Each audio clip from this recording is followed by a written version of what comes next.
Todos bienvenidos al Museo del Grabado del ICNA. En esta ocasión tenemos una exposición referente a la gráfica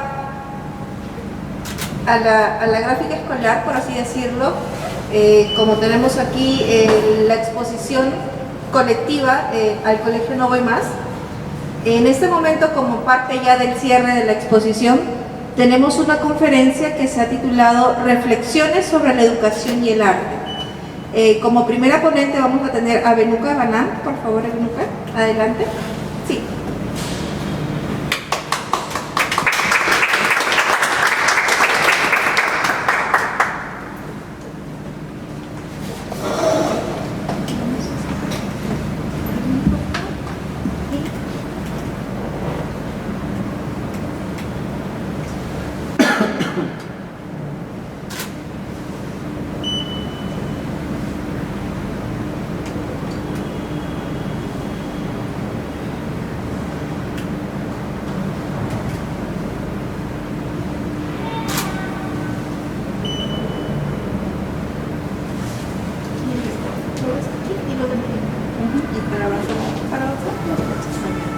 Bien, buenas tardes con todos los presentes.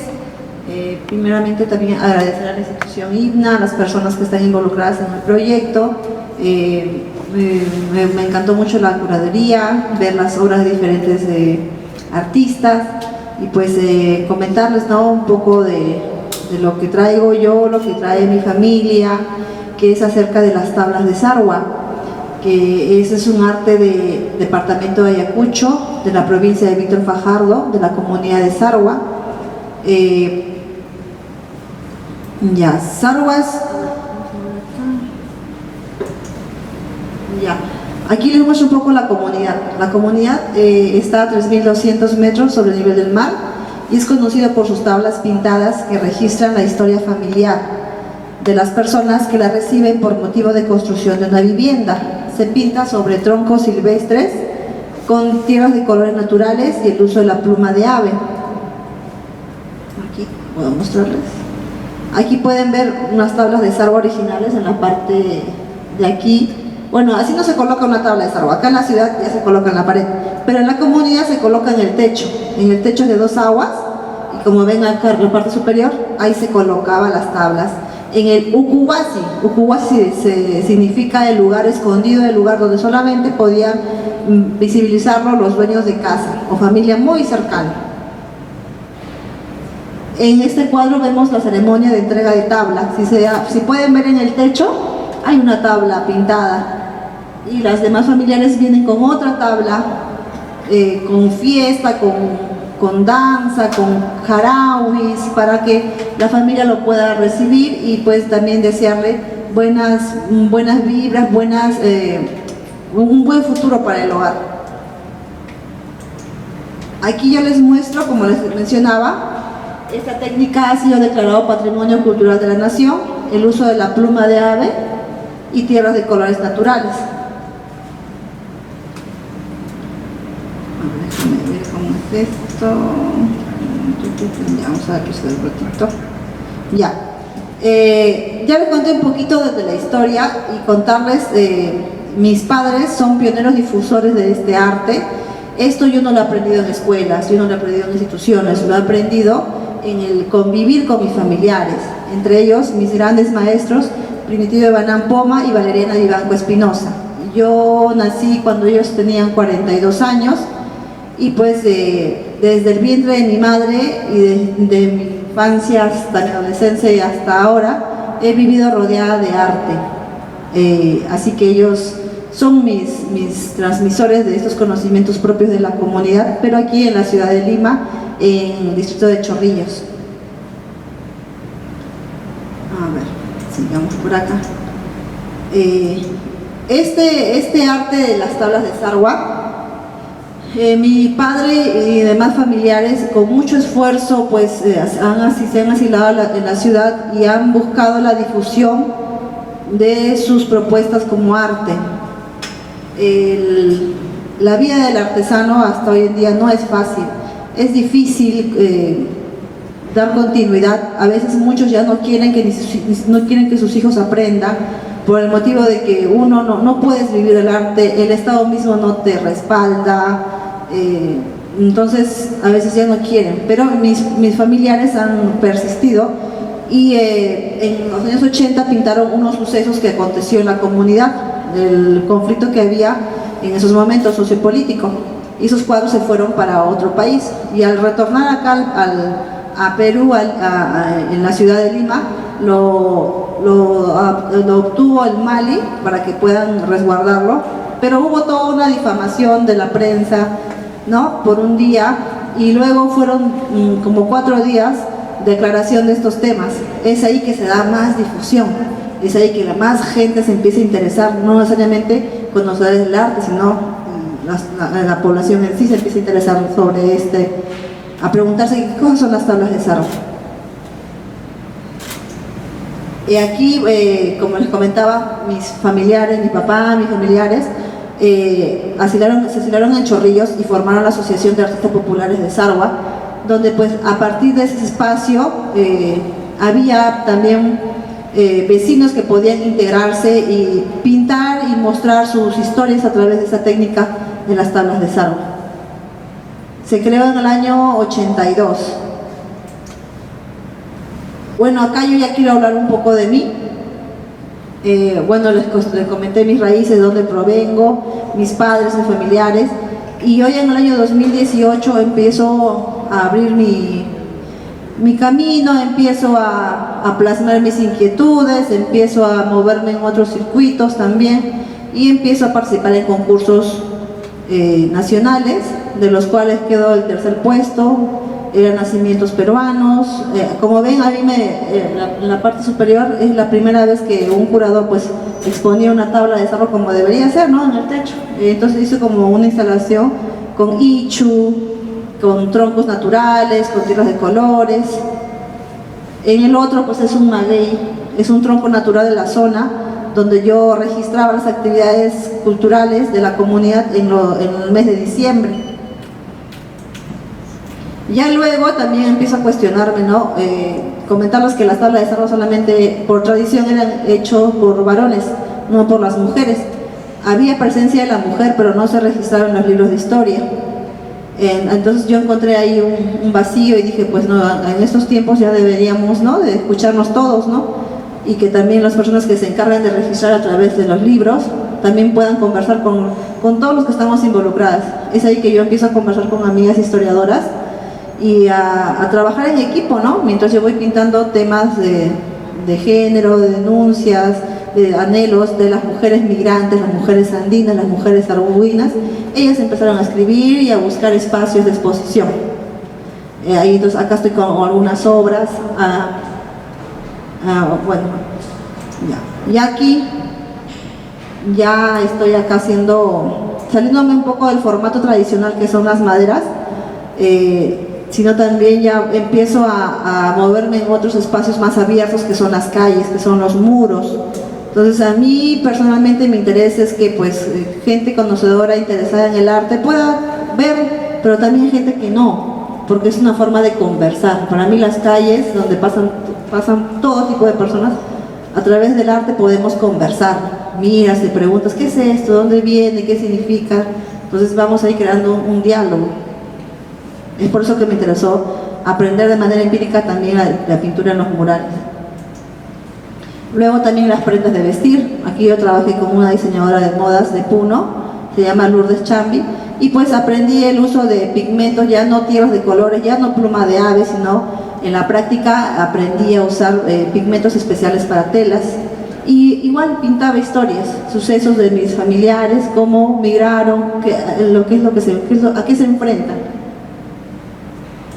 Luego también me entré en la ilustración y empecé a pintar los libros o guías. En este caso con la asociación pintamos lo que es el Don Quijote de la Mancha en quechua.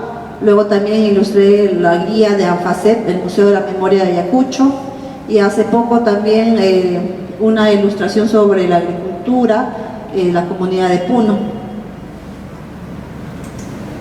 Y bueno, acá igual seguimos mostrando la resistencia, ¿no? Que igual en tiempos de COVID hay que seguir buscando otros soportes, otros espacios para seguir dialogando. De ahí también las mascarillas, a pintar los sucesos que acontecieron, que comenzaron en el año 2020.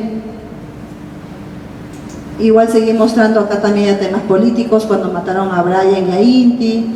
Luego acá cuando fue igual el suceso de la pandemia, el Estado tenía poca respuesta. ¿Qué hacían? Las mujeres se organizaron. ¿Quiénes encabezan las ollas comunes? Son las mujeres, son las madres. Y muy pocas veces nosotros valoramos esos esfuerzos que ellas hacen por amor a la población, a los hijos, ¿no? A la familia. Y acá abajo pues quise mostrar lo que era Sarwa, que es un pueblo que ahí también tenían que adecuarse a lo que pasaba, a sujetarse a lo que decía el Estado. Entonces no podían salir, pero lo bueno de estar en un campo es que tú no estás en tu casa, pero puedes irte a la chacra, puedes irte a otros lados, lejos. No es como acá en la ciudad que estamos encerrados en un cuarto pequeño, en un departamento, desesperados, ¿no? Allá tú puedes caminar, andar, y ya, entonces estás más tranquilo. Esa es la diferencia en la ciudad. Luego con este arte, con mis propuestas, con mis inquietudes, seguí escalando o seguí buscando otros espacios. Es ahí que postulo al premio, al concurso de arte contemporáneo del IPNA en el año 2020, el cual pues gano ese concurso en ese año. Y pues me emocionó mucho porque mi idea solamente era pues conversar igual en otros lugares, pero llegué a ganar ante otras personas también. Y lo que yo hice fue, yo tengo mis grupos de amigos de artesanos y mostrarles, ¿no? Miren cómo estamos avanzando, ¿no? Sigan motivando a sus hijos que valoren y continúen lo que ustedes han aprendido, sigan enseñando a sus hijos esos conocimientos que aprendemos en comunidades. Entonces, eso fue mi mensaje, mi emoción. Bueno, luego seguí también haciendo otros temas que nunca se había hecho. Mi papá pues conversando, hizo un libro con el doctor Ramón Mujica sobre una serie de cuadros que se titula Pilas Causa, ¿quién será el culpable? De los años 80, que se registró lo que sucedió en la comunidad. Entonces, hablando con él, el doctor le decía, pero ¿por qué no? Había un cuadro donde reflejaba una mujer desnuda.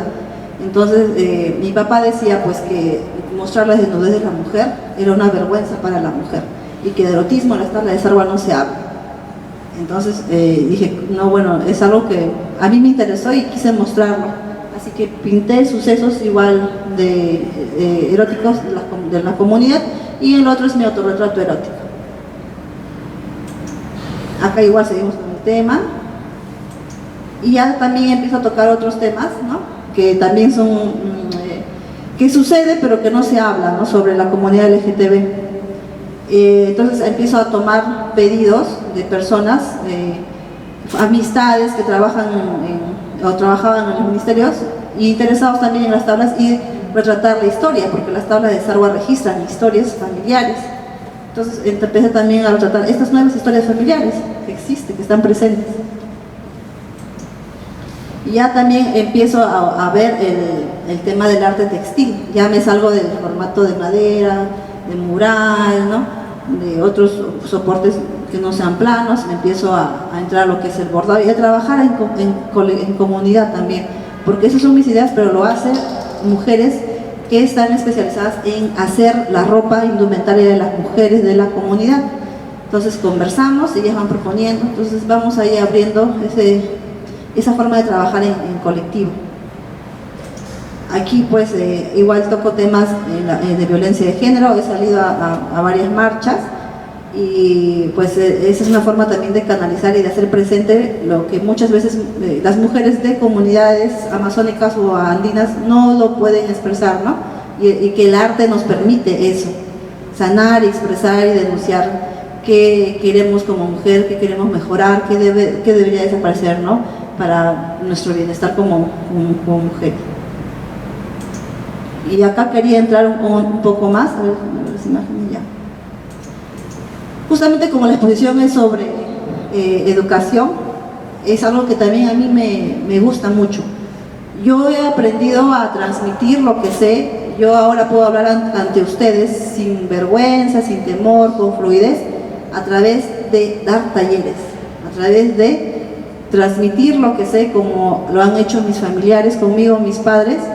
Yo decidí de manera igual empírica, en la práctica, transmitir lo que sé. Y eso recuerdo que con mi papá fuimos a Puruchuco, se llama Puruchuco, que daban talleres. Entonces yo miraba eso y ahí comenzamos a trabajar con mi papá.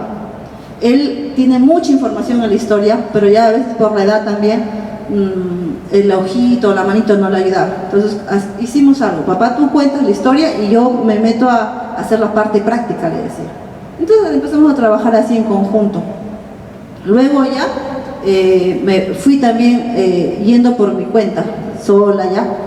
Y recuerdo que la primera exposición que hice me dio la oportunidad el LUM, donde hice un taller de un mes, cada 4 domingos. Hicimos tablas, una tabla grande.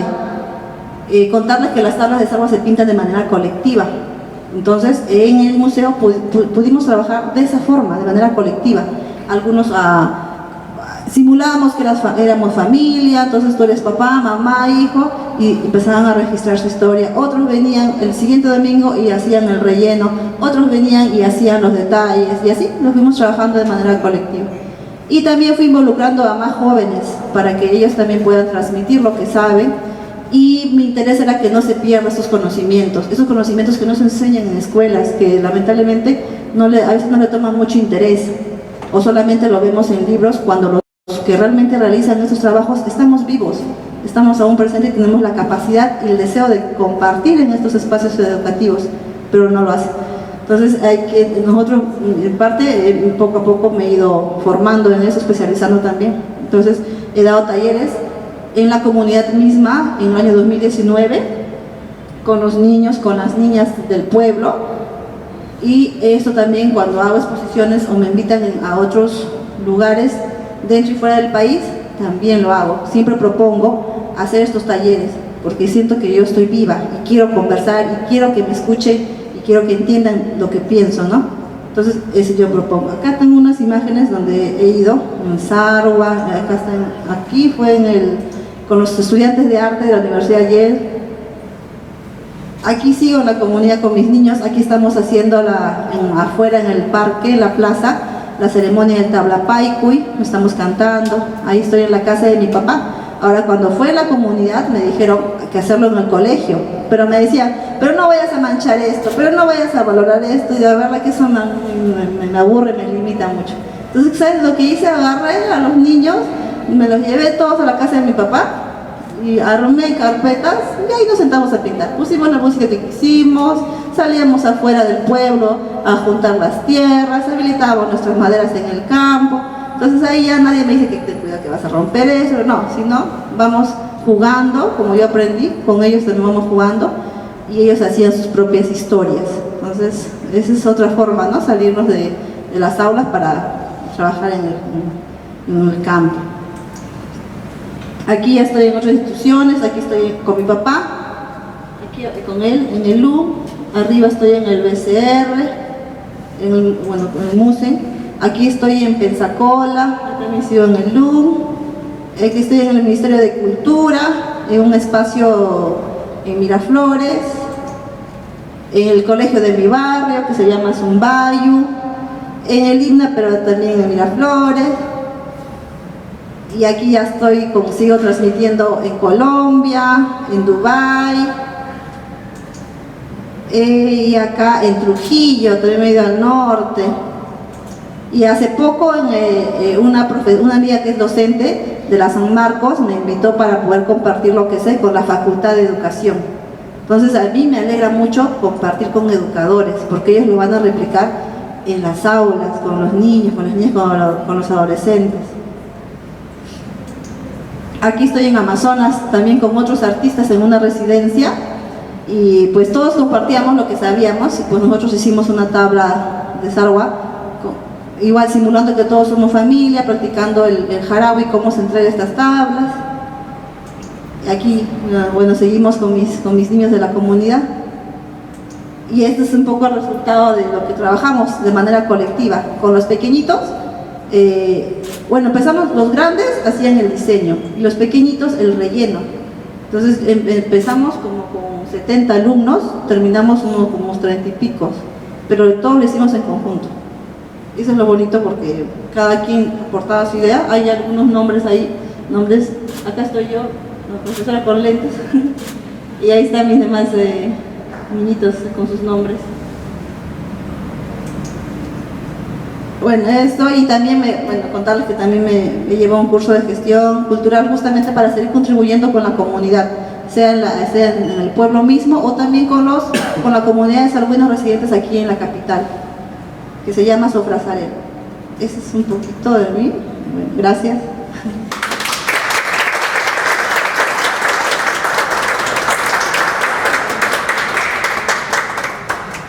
Gracias, Meluca. ¿Hay alguna persona del público que tenga preguntas o lo esperamos a que todos los expositores terminen?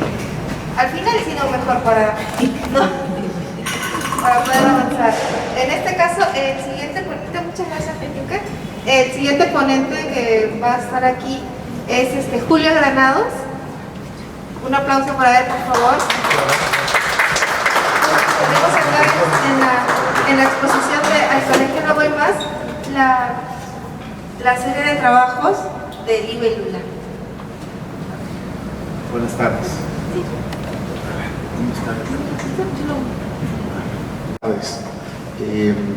Bueno, también agradecer a Ligna, al espacio, a los organizadores por esta invitación en este lugar que, aunque suene extraño decirlo, realmente para mí en lo personal es mágico por lo que representa, por lo que veo, lo que siento a mi alrededor. Bueno, mi nombre es Julio Granados. Un poco acá reflexionar de la situación en que los ilustradores vivimos, bueno, cada uno en su época, en su tiempo. Yo tengo 53 años y empecé a ilustrar desde muy niño. Y lo cuento con mucho orgullo y con unas mariposas volando en mi estómago porque en esa época, en el año 86, sí, 86, yo tenía 16 años y era poco usual que pues un joven de esa edad, de 16 años, que estaba en el colegio, ya estaba ilustrando. Entonces, ese inicio que suena como un cuento, ¿no?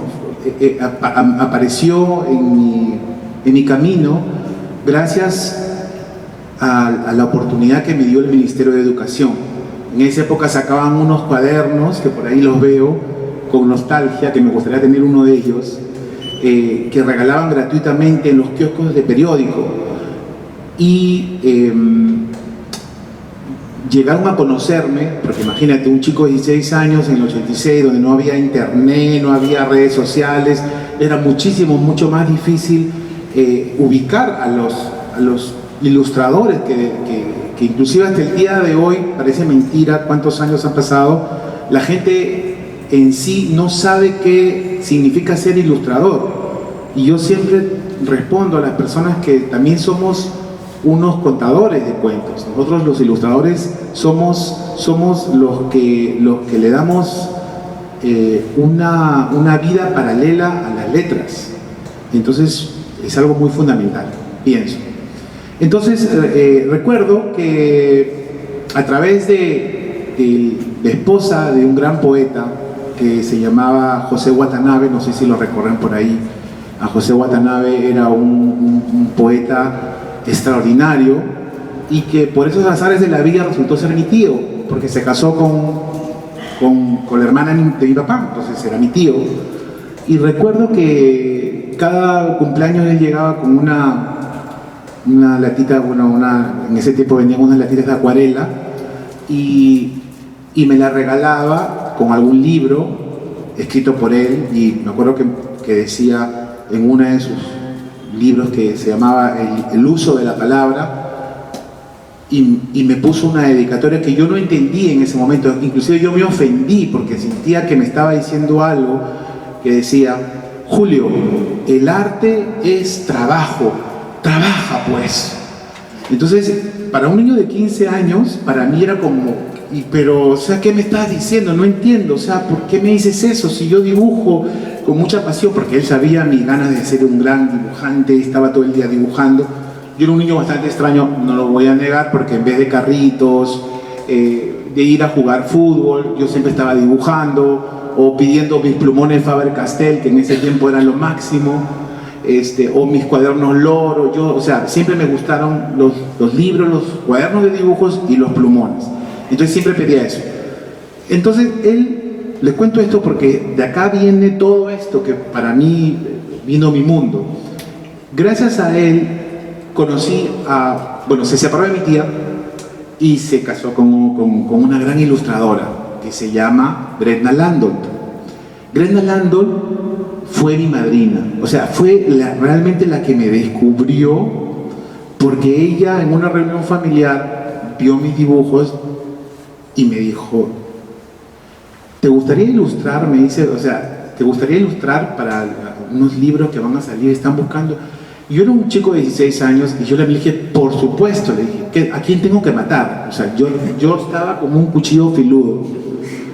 Entonces ella me lleva, me acuerdo, de la mano al Ministerio de Educación de esa época. Bueno, no sé si seguirá, no creo, ¿no? Ya no está, ¿no? Bueno, sí está el edificio, ¿no? Todo apedrado, lo he visto hace poco.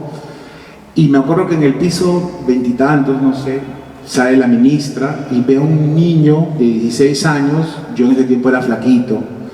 Entonces habrá pensado pues que era no sé qué. Y como que dijo, oye, ilustrador, ¿dónde está el ilustrador? Entonces Grena le dijo, no, él es Julio Granados, tiene 16 años, muéstrale tu dibujo, muéstrale. O sea, en ese tiempo era muy naif todo, porque recuerden que no había presentación de así digital, ni en el celular, todo era papelito, todo era, acá están mis dibujos, estos son mis cosas.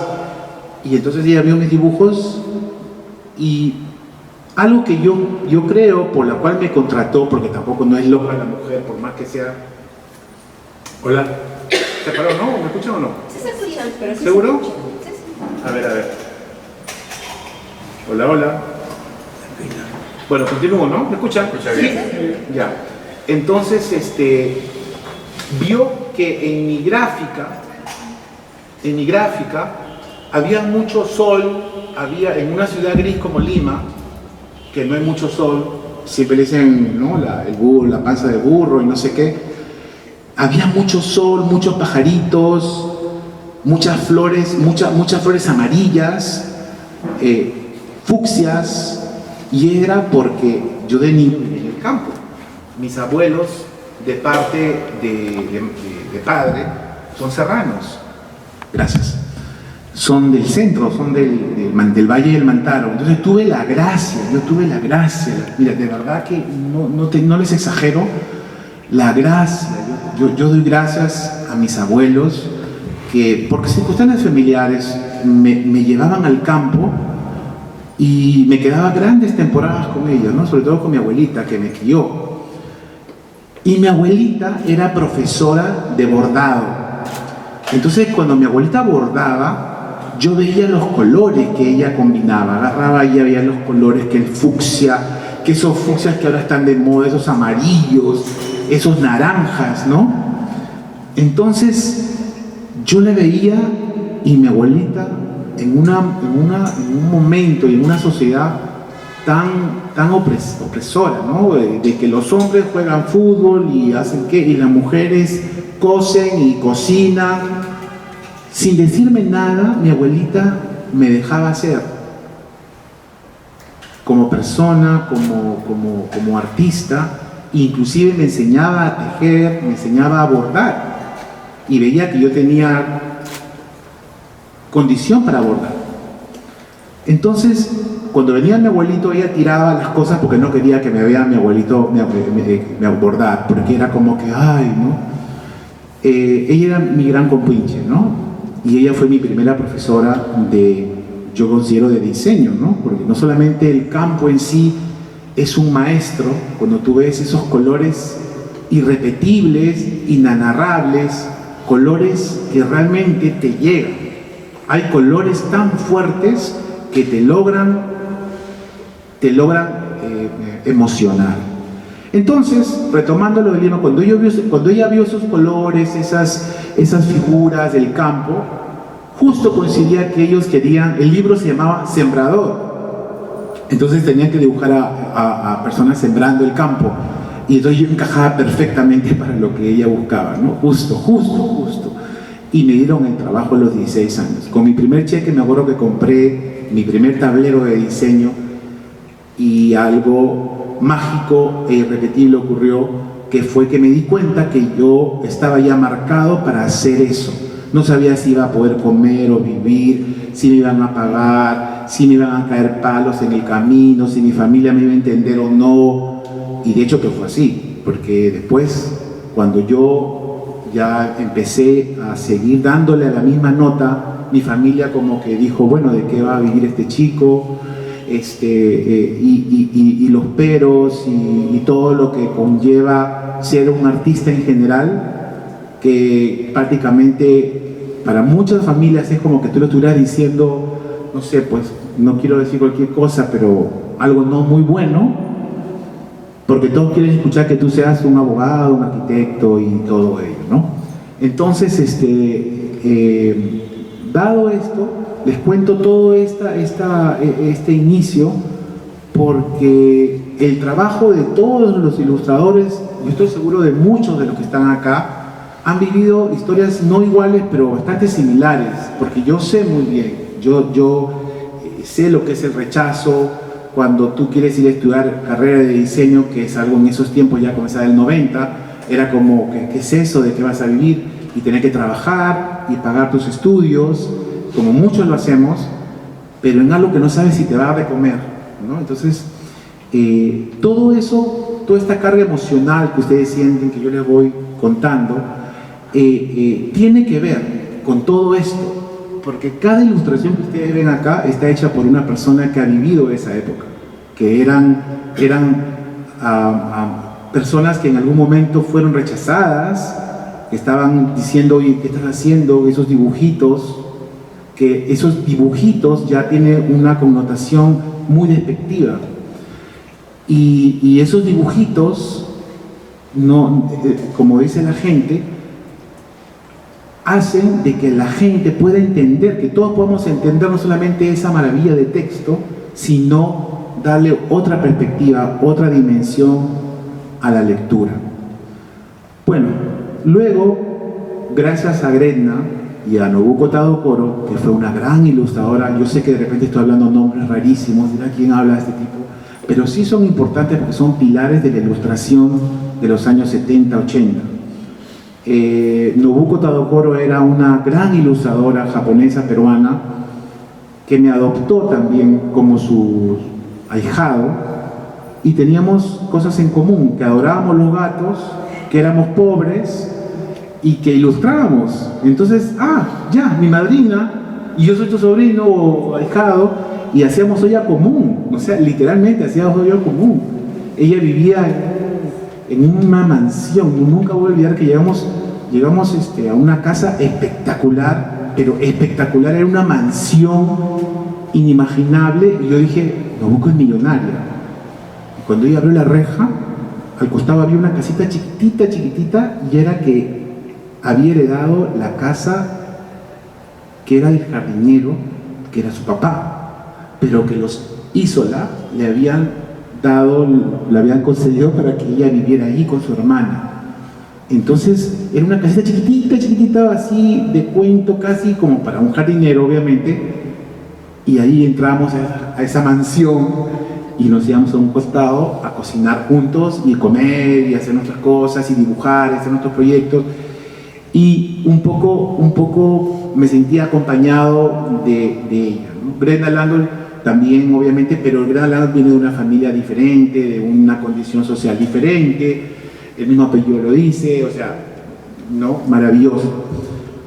Pero me quedé más con Nobuko.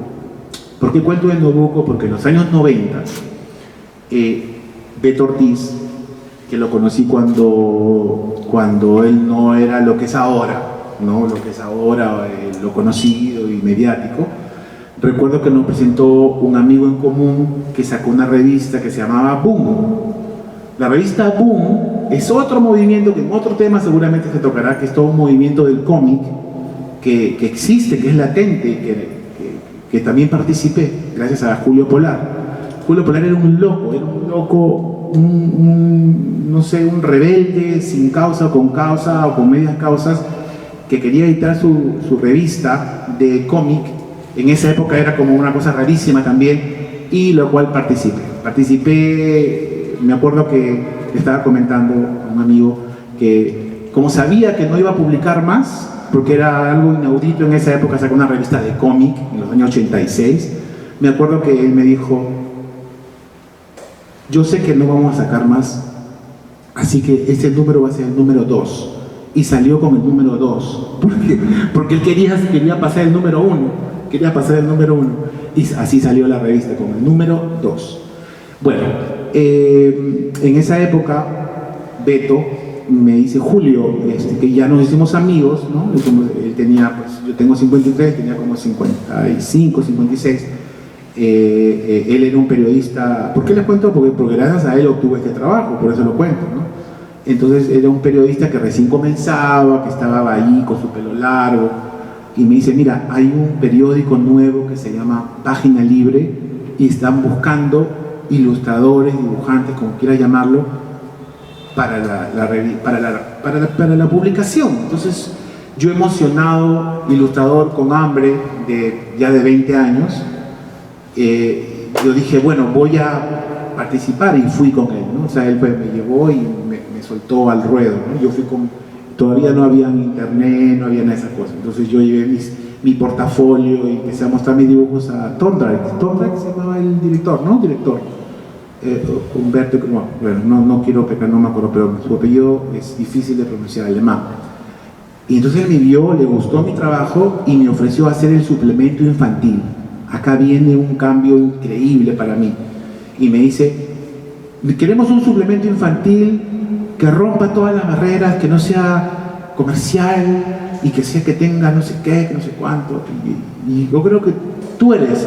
Y le digo: ok, y entonces, ¿quién va a dirigir? Tú vas a dirigirla, tú vas a escribirla, tú vas a dibujarla. O sea, el hombre orquesta, ¿no? Obviamente por un sueldo así, o más o menos, pero para mí era un montón, porque me permitía con eso comer, ¿no? Entonces inventé mi suplemento, recreé, ¿no? Y le puse libélula, que mucha gente de la época la recuerda, porque muchos autores, escritores, poetas, cuando empezaron a ver que los números empezaban a salir, querían todos publicar, y no sabían que detrás de él había un muchacho de 20 años, 19, 20 años, que estaba ahí dibujando como un loco y escribiendo y publicando. Entonces, para mí, lo personal, fue algo tan extraordinario, porque yo hacía lo que a mí me hubiera gustado ver si hubiera sido niño. O sea, esa era mi premisa, y en mi vida en general es así. Yo siempre hago lo que me gustaría que me hagan. Entonces yo creo que la vida es así de recíproca. Y para no aburrirlos más, yo mientras tanto estoy conversando, les estoy mostrando algunos de mis dibujos de diferentes épocas, donde en diferentes ocasiones he plasmado mucho el campo o los animales, que también la fauna, ¿no? La fauna que siempre me rodea, ese animalario que tengo yo imaginario, y que me ha ayudado muchísimo a entender un poco que en la ilustración y en el campo del arte no existen reglas realmente. Pueden haber algunas reglas básicas de fundamentos visuales, pueden haber un círculo cromático, que los naranjas con los azules, que los violetas con los amarillos, y etc, y etc, y etc, y que te enseñan eso. Pero hay algo mucho más, que es un ADN, hay una semilla importante, receptora, que tiene que nacer en ti, y que tú tienes que tener la capacidad de aceptar que esa semilla va a cambiar tu futuro, ¿no? Así de dramático y así de llorón te lo cuento, ¿no? Porque ser ilustrador es algo casi inaudito, casi para mucha gente extraño, como diciendo: ¿y estos de que viven haciendo sus figuritas? Pues les comento que en la actualidad, en el mundo porque hay un mundo allá afuera donde hay grandes ilustradores y que hay colas de personas, colas que se mueren por una firma de un ilustrador porque los ha hecho soñar. Y alguien que tiene la capacidad de hacerte soñar o de decir qué linda historia, merece el respeto como cualquier persona, porque el artista es una entidad, no creo, es una entidad de transmisión fuertísima. Y en este caso, yo pienso que lo mejor que te puede dar es que te mueva ese pedazo de cuerpo que tienes, esa alma extraña, llena de gases, de cosas que a veces tú mismo no puedes descifrar. Esa persona somos nosotros que estamos tratando de entendernos y mirarnos como al espejo para poder entendernos un poco de psicoanálisis. No estoy aburriendo, ¿no? Seguro un poquitito y acabo. Bueno, luego me fui a Nueva York.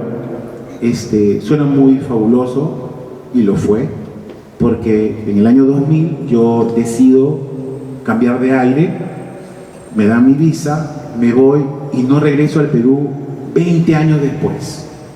Así, señor, 20 años después yo me fui sin saber hablar inglés, agarré mi maletita, puse mis lápices de colores, puse mis plumones, mis cosas y me fui, y 20 años después yo regresé al Perú, hace 4 años ya, casi la pandemia.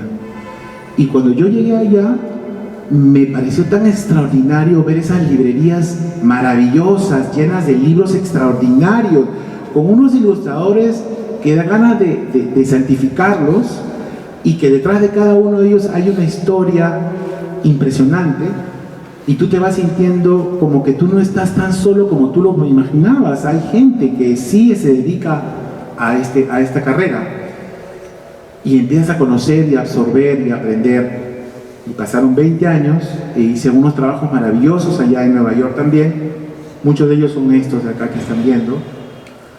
Y empecé a aplicar la ilustración en el fashion, saqué mi línea de ropa, hice murales en lugares impresionantes. Y el día que yo estaba pintando un mural y que yo volteaba, y yo veía el Empire State, el edificio más conocido del mundo, y yo seguía volteando y yo seguía pintando con mis pinceles, me daba vértigo, no solamente porque veía los rascacielos, sino me daba vértigo porque decía, Dios mío, no puedo creer que estoy en Nueva York pintando y el Empire State está ahí, y me sentía como un cóndor. Entonces me di cuenta de que no todo es dinero, aunque suene muy fantasioso lo que digo, definitivamente no lo es. Es importante, sino cómo comemos y cómo pagamos nuestros biles, cuentas, ya suena como extraño, pero vale la pena, señores, vale la pena seguir adelante con nuestra capacidad de comunicarnos a través de la ilustración, y seguir enseñando también y acompañando a los grandes escritores que nos ha dado y que nos seguirá dando, espero, el Perú en este caso. Y para finalizar, quiero mostrarles, no sé si no puedo ver bien acá, si me pueden ayudar a alguien, ¿sí? 2 videos pequeñitos, creo que 30 segundos, 40 segundos, de los 2 últimos libros que he ilustrado para la editorial Revuelta, que para mí también es un sueño, realmente, no les estoy hablando tonterías. Como recién, bueno, tengo 4 años acá, y se pueden imaginar que después de 4 años ya me había desconectado completamente de toda la movida. A ver, luego probamos el primero mejor. Ese. A ver, miren y luego les pongo. Sí, está bien esa. No, sí, pero lo hice muy chiquito. A ver. Ahí el inicio. Sí.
Este libro fue publicado el año pasado por la editorial Revuelta, como les comentaba, y fue el libro más vendido en la Feria Internacional del Libro, ¿no? De verdad que para mí fue algo que yo nunca había vivido, a pesar de que tantos años trabajando en esto, y yo veía la cola de gente pidiéndome que le firme el libro, pero yo no solamente le firmaba, sino yo les hacía un dibujito. Yo creo que era por eso, porque como le hacía un dibujito a cada uno, yo creo que se quedaban por eso. O bueno, no sé. Entonces, no fue mala idea pasar todo lo que les he contado. No fue mala idea después de ver esto, yo me miro como un personaje, parezco el cuentacuentos de alguna, no sé de dónde, y sobre todo contando, ilustrando cosas como Ricardo Palma, las tradiciones de Ricardo Palma, que es algo extraordinario que yo estudié en el colegio. Entonces me parece algo maravilloso. Y para finalizar, el otro, este año se publicó Los cuentos de César Vallejo. Se cogieron 6 cuentos por la Anime Editorial. Y hace poco salió, y esta fue la publicidad.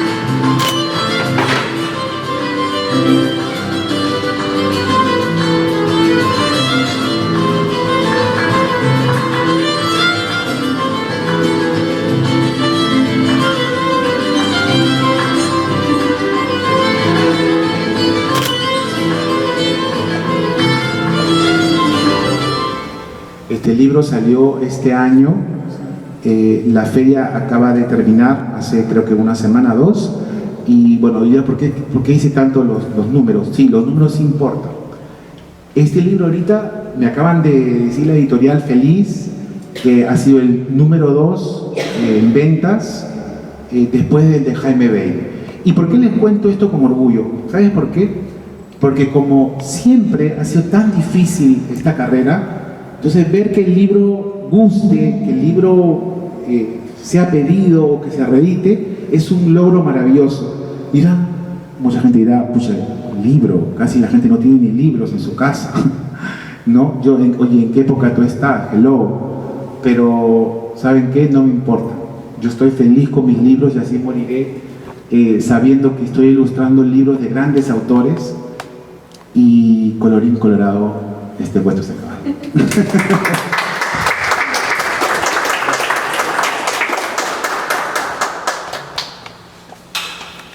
Y muchos alumnos, muchos niños no querían pintar con los dedos, ¿no? Tenían pánico porque en el colegio le habían enseñado que tenían que pintar con los pinceles. No se querían salir de la línea porque era mala nota para ellos, un 0, ¿no?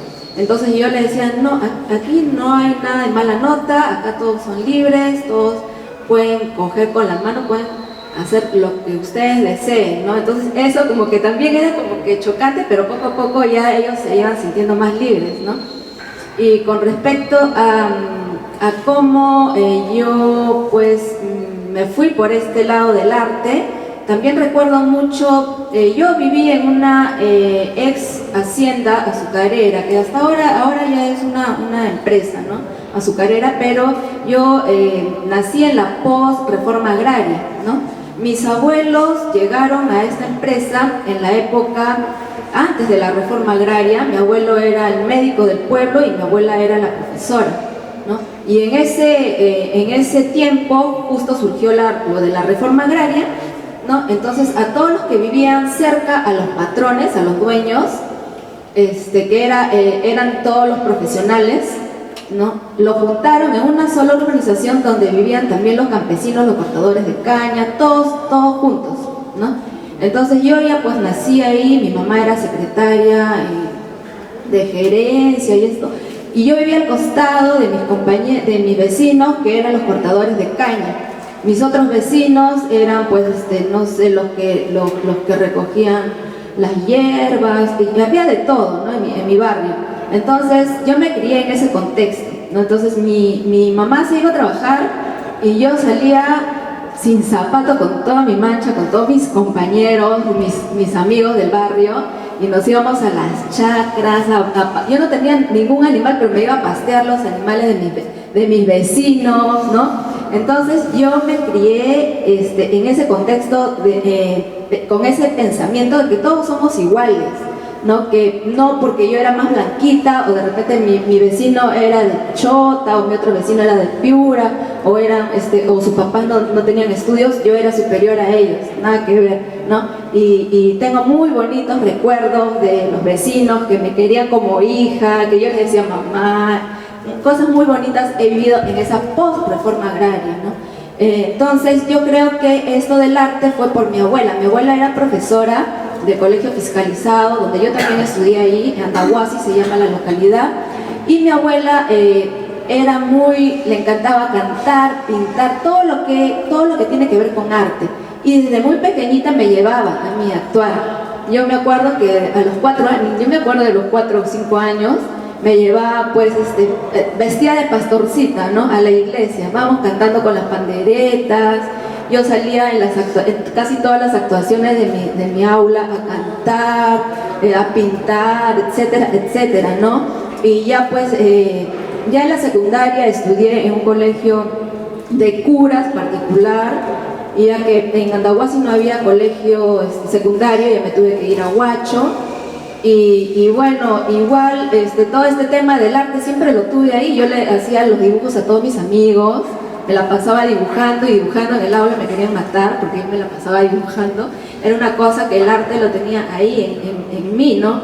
Y es como dice Benuca, también es algo aprendido también desde el seno familiar, creo, en muchos casos, ¿no? En otros casos sé que también pues muchos artistas no han tenido ningún familiar artista, ¿no? Pero en mi caso y en muchos de los casos de los artistas hemos tenido algún familiar que tiene que ver pues que ha trabajado en este tema del arte, ¿no? Y con respecto a tu otra pregunta, ¿qué temas crees que se pueden abordar? ¿Cómo era? ¿Qué temas se pueden abordar en el educativo? ¿Salud? Sí, como qué recomendarías, que sea imprescindible. Ya, yo creo que todos los procesos de cambio y de desarrollo siempre tienen que ser de abajo hacia arriba. ¿A qué me refiero con eso?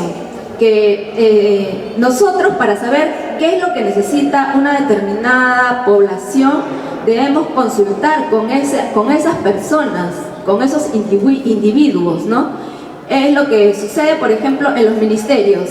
Ellos trabajan de arriba hacia abajo, ellos diseñan sus planes, ¿no? Y dicen, vamos a hacer este cambio en esta localidad, en este pueblo o en este barrio. Llegan con todos sus profesionales y ponte que hacen una maravilla de parque y todo, y luego no les sirve para nada a los pobladores, porque de repente hicieron unas veredas. Eso fue lo que pasó en Huacho, hicieron unas veredas con un montón de losetas y todos los viejitos se cayeron, las personas con discapacidad, o sea, ni siquiera les preguntaron qué era lo que necesitaban, ¿no? Y yo creo que también en el sector educativo se debe estar más cerca al alumno.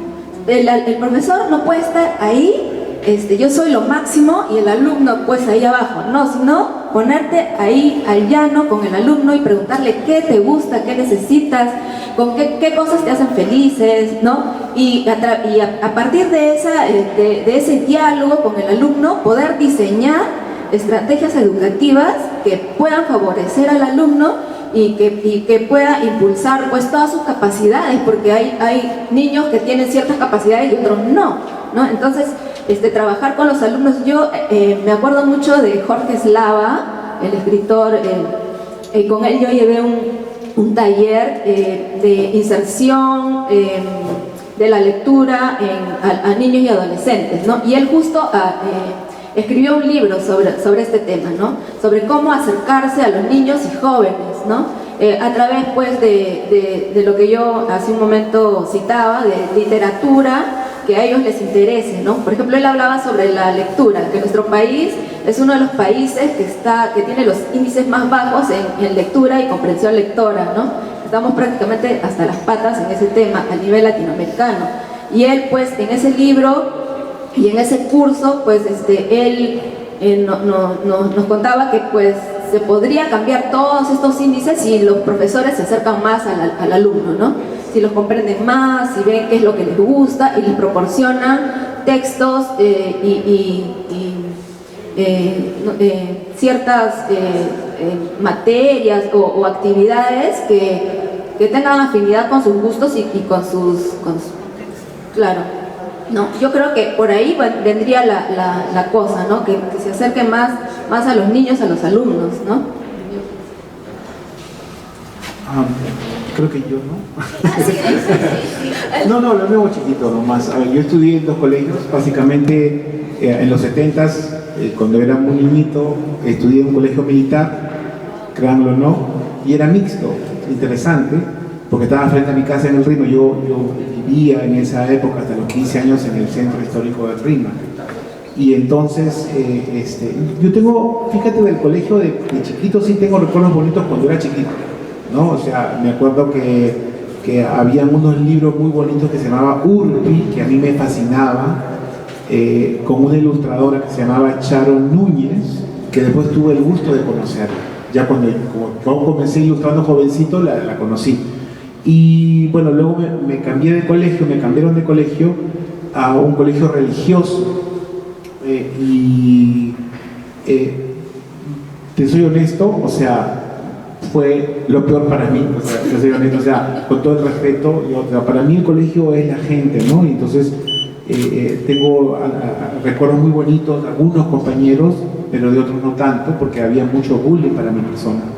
Entonces era para mí, en lo personal, el colegio representaba mucho la opresión, el bullying, la homofobia que había en ese tiempo de los profesores, inclusive para los alumnos, así que estamos hablando de algo mucho más grave. Entonces ahora, pues no sé, pero referente a tu otra pregunta de los libros que había en esa época, de los profesores de arte, cero. O sea, básicamente yo me acuerdo que había un profesor que llegaba con una cara de C y se sentaba y nos ponía cualquier cosa y todo el mundo gritaba pero no dibujaba, y esa era su enseñanza. O sea, no había nada, ni siquiera una mínima intención de decir, ¿saben qué, muchachos? Saquen sus colores, plumones, vamos a dibujar esto. O sea, nada, era como que básicamente ahora, ya yo de adulto, era básicamente que iba a sentarse para cumplir una currícula que le habían puesto seguramente arte, el cual sacaba 20 siempre, y que en el otro colegio teníamos unos diplomas maravillosos que yo tengo hasta el día de hoy, que te juro que son kitsch completamente, porque dice diploma de honor otorgado al alumno Julio Granados en mérito al primer puesto en composición, poesía y dibujo. O sea, imagínate, era porque yo era un niño que estaba, como les contaba, era un niño que estaba metido en lo mío, y para mí las actuaciones en el colegio era cualquier oportunidad para salir a cantar o hacer alguna o dibujar, ¿no? Entonces, yo vivía mi propio mundo, pero de verdad que no puedo entender tu pregunta, cómo en estos colegios que eran muy buenos en otros aspectos, no había realmente una educación artística. O sea, no existía eso, nulo. Mi recomendación, evidentemente, de que ya en estos tiempos yo creo que debería haber un curso o 2 básicos donde muchos alumnos que tienen talento aflore eso, ¿no? Y les sirva de apoyo, les sirva de que haya un profesor de dibujo real o de ilustración o de fundamentos visuales o de color o algo, ¿no? Eso sería una recomendación. Gracias. Gracias a todos los visitantes. Ahora tenemos las palabras de cierres a uno de los representantes del equipo curatorial de Canal Museal, a Juan Peralta. Aplausos. Bueno, muchas gracias cada uno de los participantes de esta mesa, Nunca, Wendy, Julio, muchísimas gracias por tu tiempo y por la entrega. Muy interesantes las experiencias de cada una de ustedes. Y también por agradecerles por su participación en este proyecto, por confiar, digamos, en la idea de este proyecto colectivo, ¿no? Quiero agradecer también a dos artistas que justamente han venido para ver la muestra y también para asistir, digamos, a este conversatorio, que es Coco Bedoya y Gonzalo Fernández, que están al fondo. Muchas gracias también. En realidad este es el esfuerzo de un trabajo colectivo, ¿no? Más allá de la curaduría o quien coordina, etcétera, etcétera. Yo creo que esto no tendría el éxito al principio si no fuera porque todos, digamos, deciden sumarse a la propuesta y la verdad que nosotros podemos decir el proyecto es esto, pero resulta que crece, se alimenta, se fortalece y adquiere una serie de lecturas, posibilidades y caminos para poder entender la muestra por el aporte de cada uno, ¿no? Y las propuestas y los proyectos, ¿no? Y cuando las cosas se dan en sala, o sea, en la museografía, en la exposición, bueno, obviamente agarra cuerpo, ¿no? Nosotros muy contentos con el resultado. Ahora vamos a trabajar lo que es el tema de una producción de catálogo, digamos, en virtual, o de PDF, qué sé yo, y en eso vamos a estar. Y nada, agradecerles a ustedes también, los asistentes, las asistentes, por su tiempo, por su interés, por las dinámicas y las inquietudes de parte de ustedes, cosa que me parece interesante. Es gente tan joven que ha tenido el ímpetu, la curiosidad de establecer preguntas, ¿no? Y cosa que me parece bien raro en una mesa de este tipo, ¿no? Generalmente sucede que, digo porque también cuando uno enseña dice, preguntas no hay preguntas, cuando uno se está yendo dice, profesor, tengo esto, ¿no? Profesora, tengo esto, ¿cómo podría hacerlo? Oye, se ha abierto la mesa al diálogo, a la sesión de preguntas y nadie quiere, ¿no? O sea, siempre tenemos el miedo, ¿no? Y yo creo que debemos es un reto que tiene que ver mucho con la educación, ¿no? Y creo que eso hay que ir rompiéndolo de pocos. Creo que no hay pregunta mala, ¿no? A veces la pregunta más aparentemente boba resulta ser la más compleja para responderla, ¿no?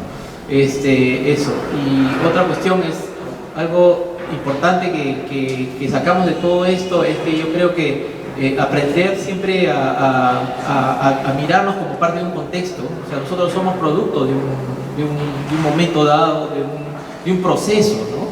Y somos comentaristas de ese momento, ¿no? De ese momento dado, de esa situación dada, ¿no? Yo creo que eso es lo más importante, ¿no? Y ser críticos, yo creo que eso es importantísimo también, ¿no? El momento que nosotros planteamos algo, creo que pensar siempre qué función puede cumplir esto, lo que planteamos, ¿no? En un entorno en el cual estamos ahí comprometidos, ¿no? Y yo creo que ese es el compromiso que cada una tiene como artista, ¿no? O desde el papel que uno juega en este rol social, ¿no? Profesional, ¿no? Nada, agradecerles a la gente del himno, a Fabiola, a Steve, por ahí está Edgar, Coragua, acá a mi estimado Edwin, ¿no? Andrés, buen día, perdón, que siempre nos acompaña, siempre está fiel a nosotros, un gran amigo. Y gracias a él tenemos registros que tenemos, ¿no? Entonces hace que las cosas no se pierdan, ¿no? Y nada, muchísimas gracias, de verdad, muy contentos, agradecerle al nombre del Canal Museal, a Teresa Arias, Daniel Contreras, quienes hablan con Peralta, ¿no? Y hasta la próxima, gracias.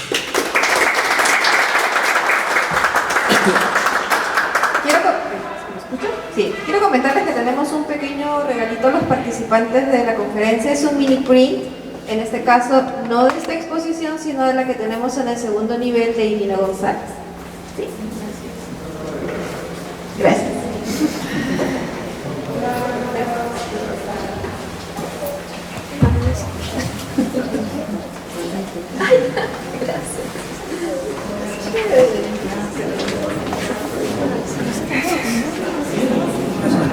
A través de empresas privadas y más que todo de amistades, ¿no? Un poco así.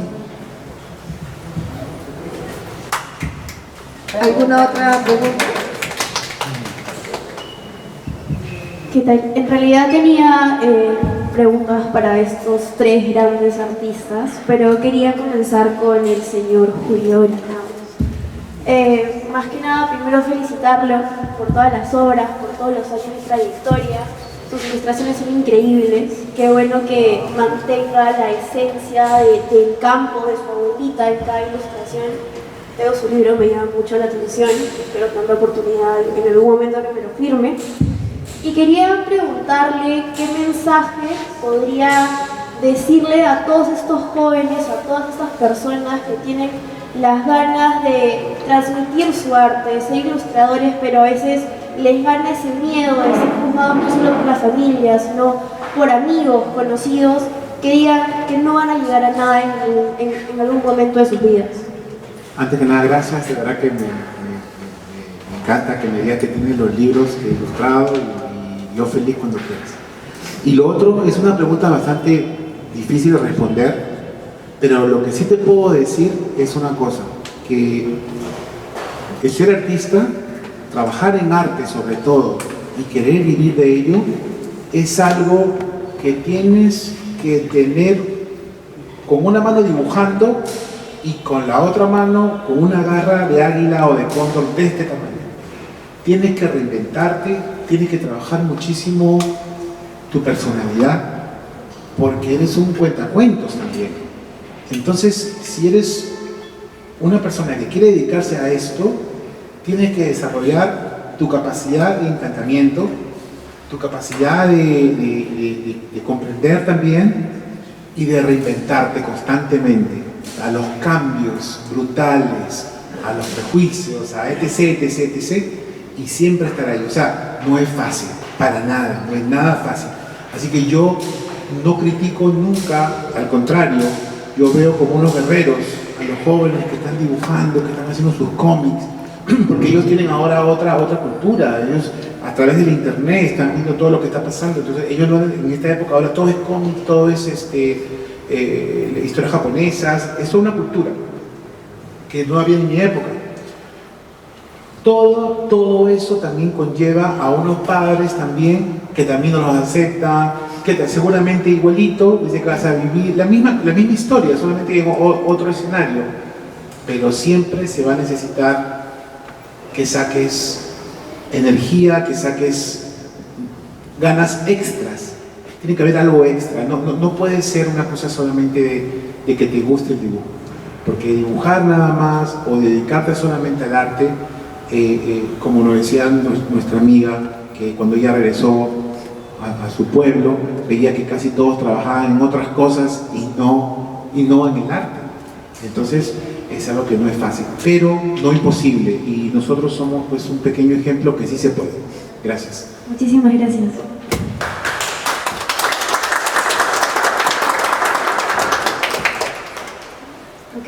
Quería continuar con la grande Renuka Ivana.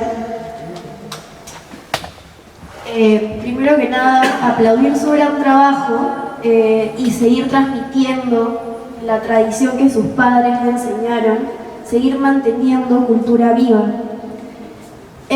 Mientras usted daba la exposición acerca de sus obras, vi que había mucha presencia femenina. Entonces yo quería preguntarle qué rol cumple la mujer, no solo en su arte, sino en la función y en la misión que usted tiene para transmitir todo lo de usted, su arte, sus creencias y en general cómo beneficia a la sociedad. Bien, gracias por tus palabras y pues como les comentaba cuando estaba hablando, ¿no? Mío fue una decisión, yo creo, o sea, desde mi punto de vista desde un inicio de concepción, ya que como te dije mis padres querían que fuera varón, pero salí mujer y me tuvieron a los 42 años. Entonces de ahí yo siento que la vida ya me da un mensaje, ¿no? Y pues siempre he visto, como les comentaba, por tradición los hombres involucrándose con el patrimonio en relación a la pintura, pero no las mujeres.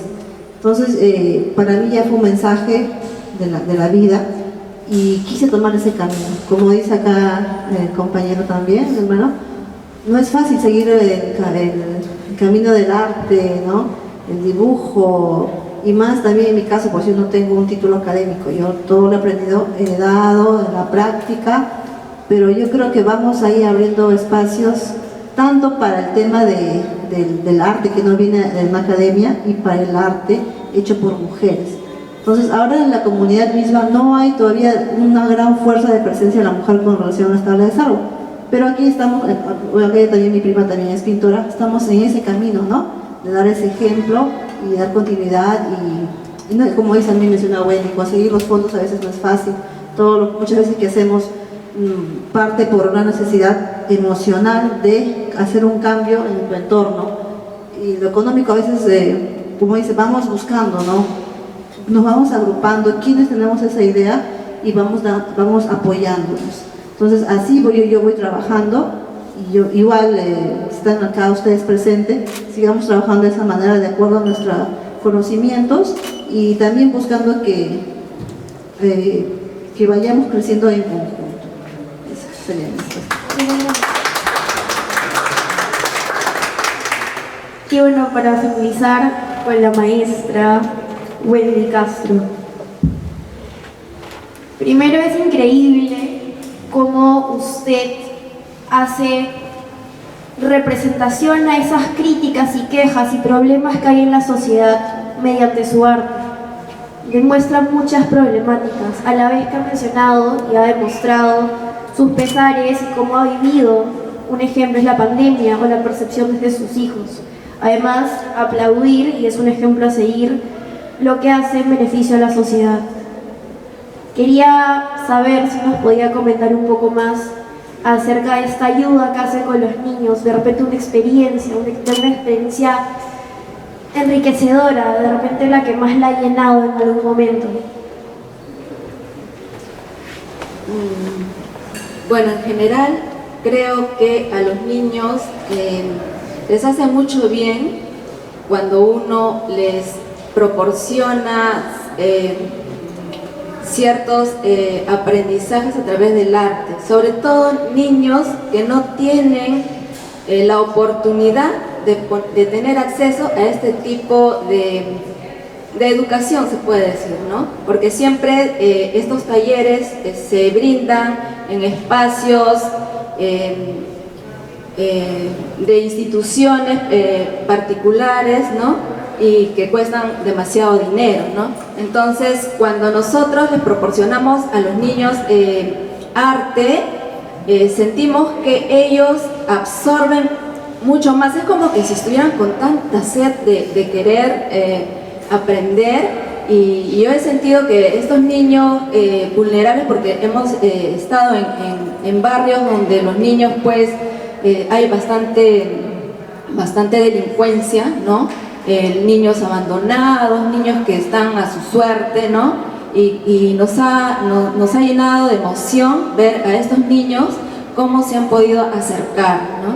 Y cómo han seguido buscando, y nosotros le hemos proporcionado incluso nuestros números telefónicos y nos han llamado, nos han seguido contactando. Ahora último tuve una experiencia con unas niñas de Puno que llegaron con sus madres para las marchas, ¿no?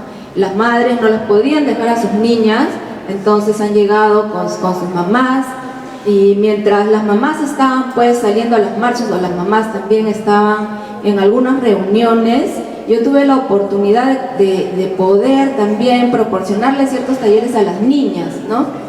Y fue muy emotivo para mí sentir ese cariño y esos abrazos y esas ganas de querer aprender, porque son niñas que de repente en sus pueblos ni siquiera tienen acceso al internet, ¿no?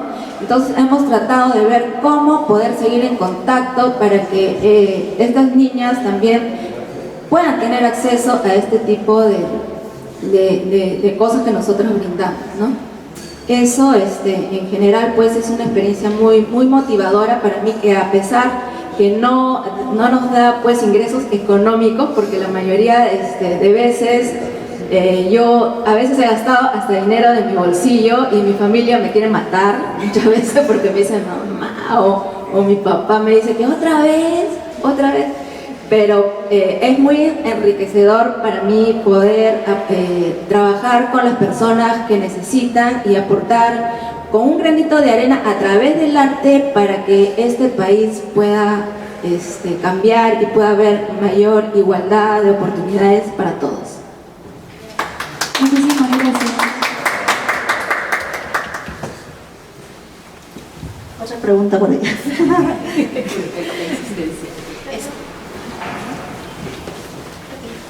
¿Aló? Sí, disculpe la ¿Alguna insistencia. pregunta? Sí, me preguntaba a partir de la exposición y de la experiencia de los artistas, en realidad preguntarle a los tres,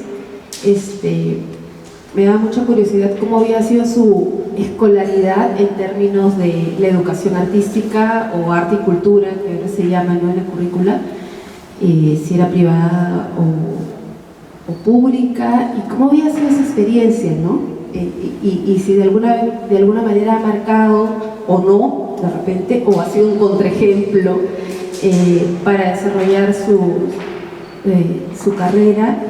Y también ya ahora que son unos profesionales, ¿qué recomendarían como un imprescindible en la educación pública en términos de la educación de arte? Eso. Gracias. Bueno, en mi caso, mira, yo te cuento que yo salí de un colegio, me acuerdo inicial, me habían hecho ahora lo que llamamos bullying, ¿no? Te acuerdo que tenía 4 años y yo estaba sentada en el water, orinando, y entra una niña y un niño y me escupen en la cara y me empujan al water otra vez.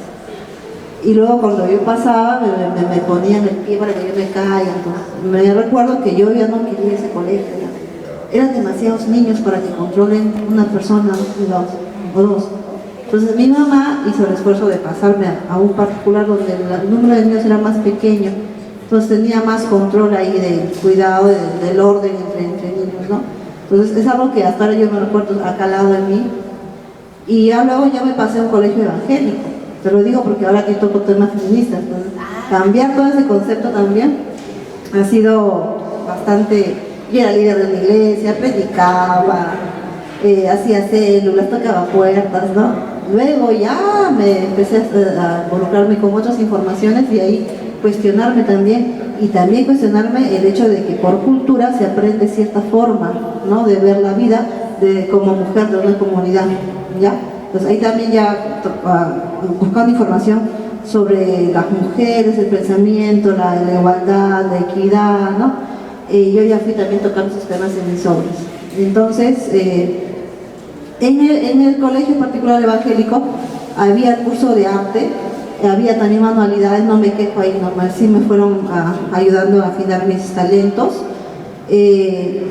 pero más que todo yo lo aprendí en la casa. En mi caso, como mi papá y mi mamá siempre estaban relacionados con el arte de Sarwa, entonces yo salía del colegio y de pequeñito nos sentaban en la mesa jugando y nos involucraban ahí en la producción, en el proceso, nos contaban las historias. Entonces uno iba, bueno, era mi vida diaria el arte. Entonces es ahí que yo fui creciendo en ese ámbito. Y lo que, como te digo, a veces aprendí, ahora lo comparto, no solo por tema económico, sino porque quiero hacerlo, porque siento que también ahí puedo dialogar, puedo aportar algo. En la comunidad, cuando fui a trabajar allá, la forma de vida también es diferente. Aquí en la ciudad le damos o cuidamos más a los niños en ciertos sectores, pero en el campo no es así. Entonces yo entendí que un adulto de un campo, o sea, si una persona es adulta en el campo, es porque ha sido un niño fuerte, porque ya no se cuidan mucho los niños, porque los papás tienen que ir a la chacra, porque tienen que ir a cuidar al ganado. Entonces, si el niño es fuerte, bueno, si tiene hambre comerá, pues si tiene exacto, autónomo. Y te mandan a cuidar ovejas a los 4 o 3 añitos, en un camino angostito. Entonces, yo creo que maduran, lamentablemente más rápido y a veces duramente, porque el papá, la mamá no puede estar al lado del niño. Entonces, cuando fui a dar los talleres, los niños estaban ahí por todos lados, sin mucho que hacer. Entonces, cuando me contrataron mi supervisor, me dijo, vas a trabajar 2 horas al día, 3 veces a la semana, ¿no? Estaban metidos en mi casa todos los días, de la mañana hasta la tarde. A veces ni siquiera podía hacer el almuerzo porque dice, tengo que hacer el almuerzo. No importa, profesora, usted acá compartidos, me dicen, está bien ya, pero sentía que ellos tenían un espacio ahí un espacio cómodo, estaban felices en la casa de mi papá. Y mi papá ha sido el primer difusor del arte de las tablas de salvo. Entonces sentí que su casa está logrando su objetivo, ¿no? Que no solo es algo material, sino que genera toda una energía buena y que contribuye realmente a su comunidad. Entonces, como les mencioné, a mí me dijeron, trabaja en la escuela del pueblo, pero no querían que toque, que no rompe, que no pinte, que no... Entonces, no se puede trabajar así. Entonces, por eso, a veces salir de esos espacios cuadriculados, trabajar en un ambiente abierto, visitar a los talleres de los artesanos, conversar con ellos, yo creo que eso es lo mejor, ¿no? Sacarlo de esas paredes y dialoguemos con las diferentes realidades que tenemos como nación. Esas serían mis palabras. Bueno, sobre lo que comenta Benuca, me acuerdo mucho cuando yo trabajaba en el Ministerio de Cultura, en los talleres de arte, me di cuenta que a través del arte nosotros podemos también enseñar y los niños y jóvenes aprenden mucho más. ¿Alguien me puede ayudar?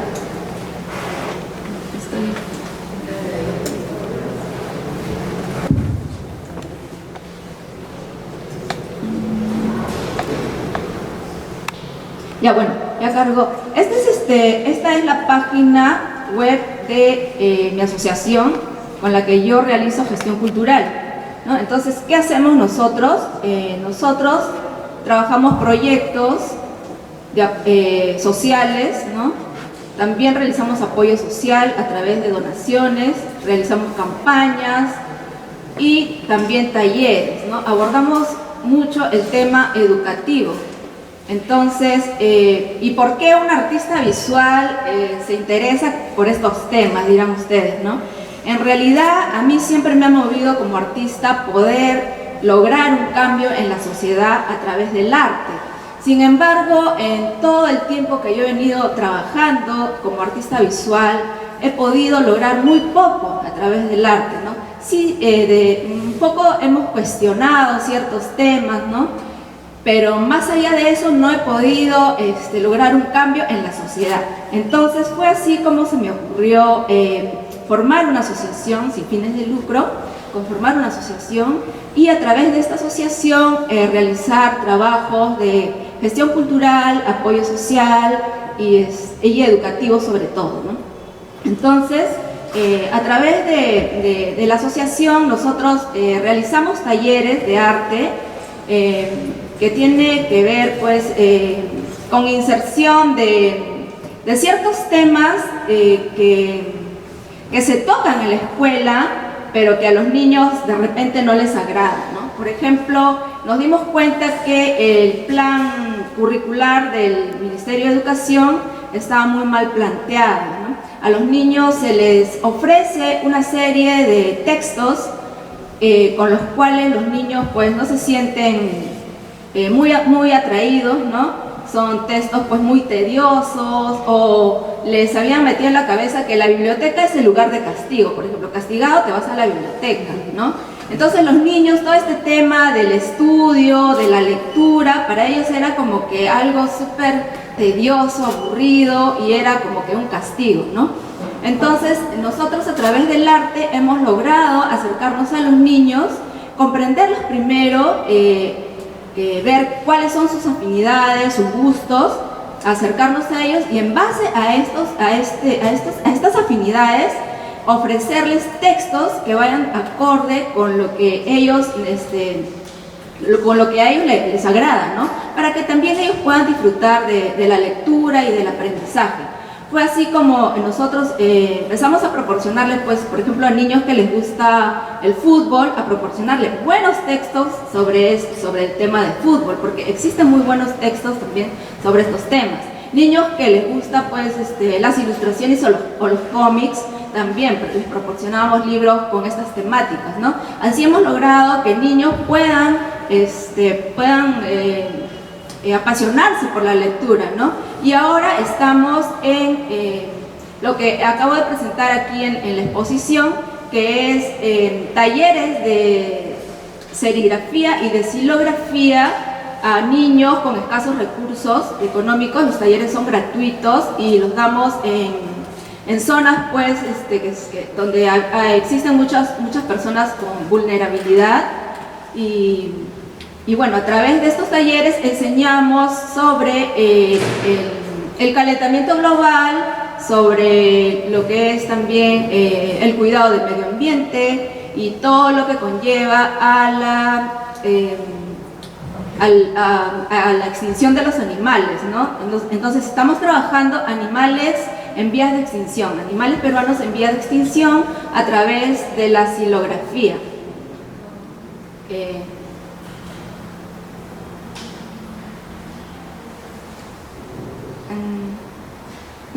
Quiero ver mi PPT, el PPT que mandé.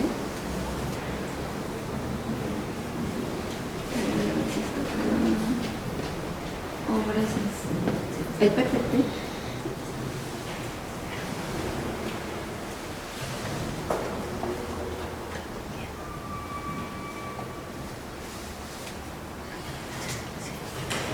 Bueno, aquí está el trabajo que estamos realizando, que es estrategias metodológicas educativas a través del arte, ¿no? Y justamente lo que yo les estaba comentando, ¿no? Que la biblioteca es usada en los centros educativos como espacio de castigo, ¿no? Y el estudio como una práctica tediosa. También aquí una imagen sobre la currícula educativa, ¿no? Que está muy mal diseñada, y los textos que no son de interés de los alumnos, ¿no?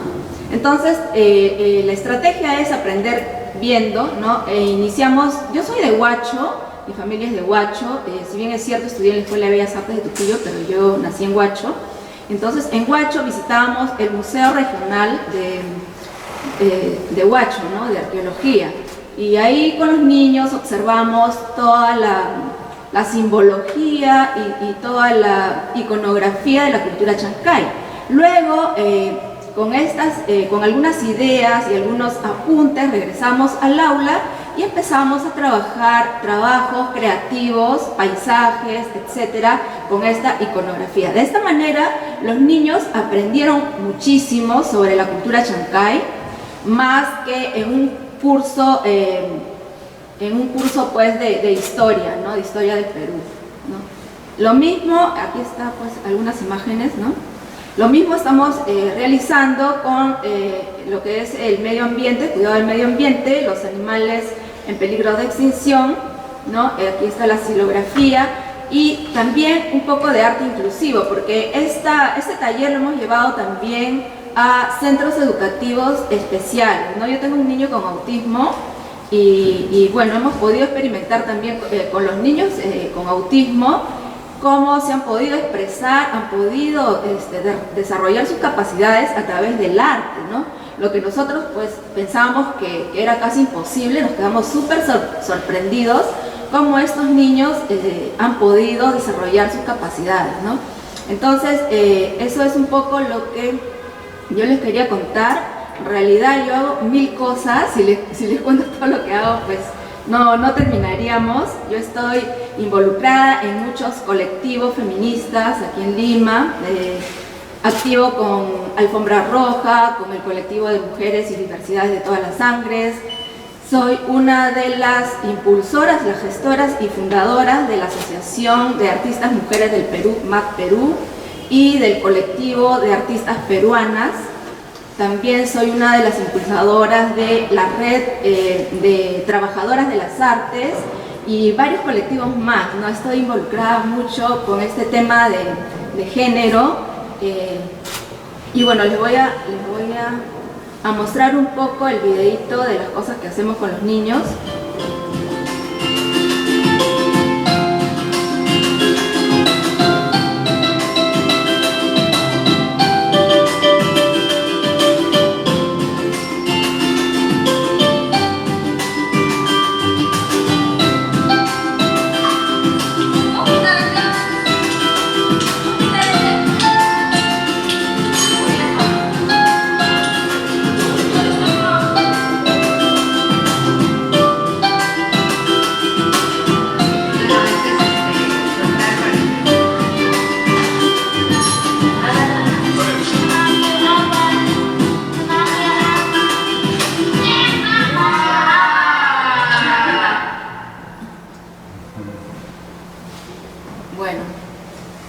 aquí termino. Espero que les haya gustado. Muchas gracias.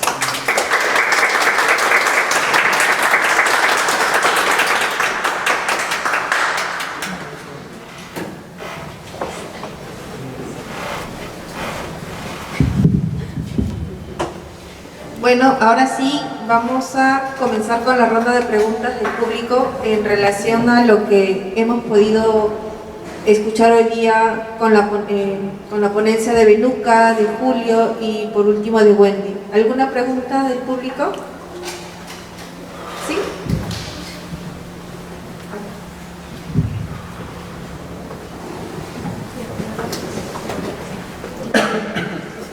Buenas tardes y gracias a los ponentes por compartir sus experiencias. Y bueno, y a partir de la última ponencia de Wendy me quedé con unas preguntas. Bueno, primero felicitarla por su trabajo.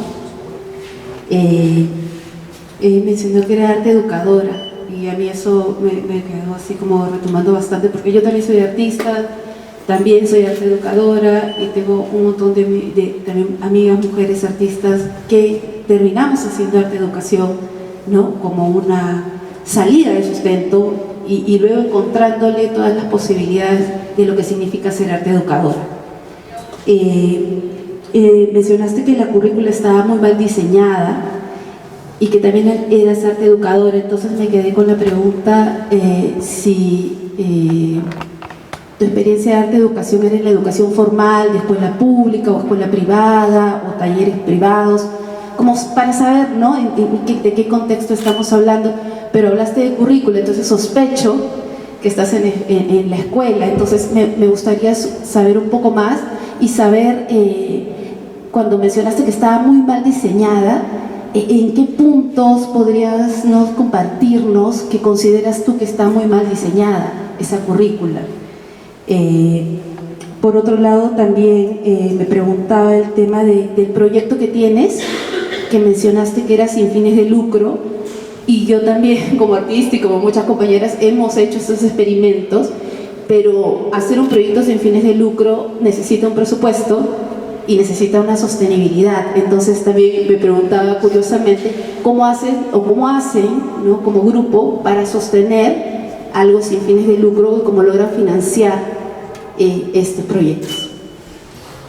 Bueno, contestando a la primera pregunta, yo soy solo bachiller, no saqué mi título en la Escuela de Bellas Artes y sin embargo trabajé en 2 instituciones educativas que por suerte eran particulares y eran de amigas, ¿no? Entonces ellas me contrataron sin tener el título y yo pude tener cierta libertad para modificar la currícula de arte, ¿no? Porque yo era la profesora de arte en el colegio y cuando vi y estudié la currícula que el Ministerio de Educación proporcionaba, decía, pero ¿de qué están hablando, no? Aquí los niños jamás pues van a poder aprender algo con esta currícula. Entonces yo empecé a modificarla de acuerdo a las experiencias que yo había tenido, ¿no?